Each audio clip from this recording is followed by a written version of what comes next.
Hi teachers, my name is Olivia and I'm a third grade teacher. I'm here today to teach you about two assessment tools that you can use to engage your students in the classroom as well as gather data to inform your instruction. I chose both of these tools because they're both student friendly and easy for elementary ed students to navigate. The first one I chose was Edpuzzle. Edpuzzle is a program that allows teachers to assign videos that pause throughout the video to check for student understanding.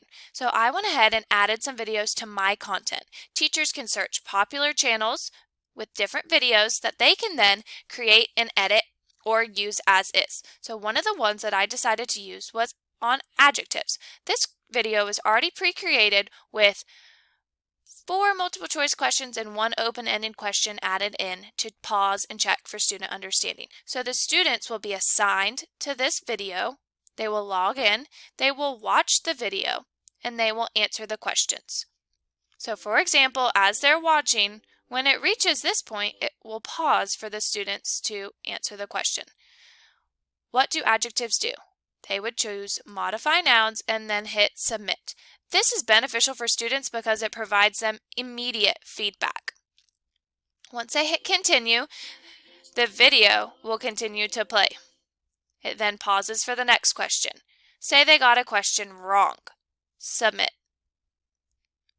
They did not get that correct, and then it tells them the correct choice. An option would be for teachers to create their own questions, and you could choose for them to not inform the students of the correct question or correct answer because you can allow them to rewatch it and try again. My favorite feature is the short answer question at the end, which allows you to check for student understanding in their own words. Once the student is finished, their data will be recorded in the gradebook. So this student, Olivia, has spent 0 seconds watching the video. So this shows me that she has not taken the quiz yet. It will all show up here once they have viewed it.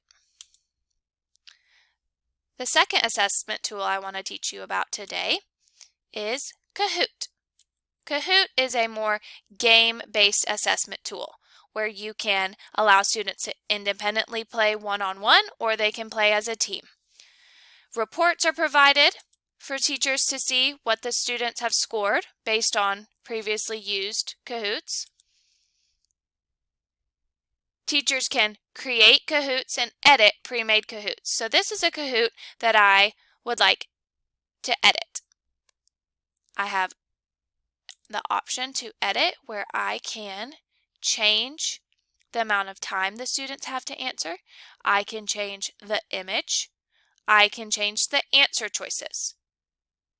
So students will see this question pop up on the smartboard or on their iPad or on their smartphone, and they will choose the correct answer based on the cause.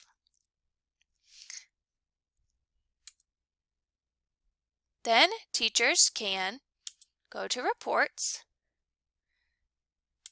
and see how each student and student teams scored, which will allow them to then adjust their instruction. Both of these assessment tools are engaging.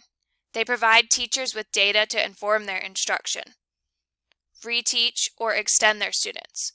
Students can use computers, tablets, and smartphones to play both games and watch the videos. Teachers can use pre-made Kahoot content and pre-made Edpuzzle content. Teachers can edit already made Kahoots. Teachers can edit Edpuzzles, as well as teachers can create their own Kahoot games, as well as their own Edpuzzle videos with multiple choice and short answer questions integrated. Some differences between the two.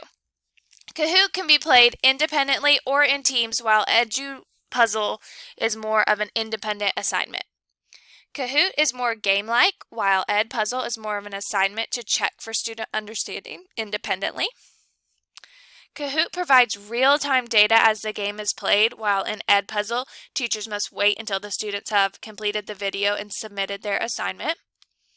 In Kahoot, there's an option for multiple choice or true-false questions for the free version, while in Edpuzzle, there are multiple choice questions as well as open-ended questions.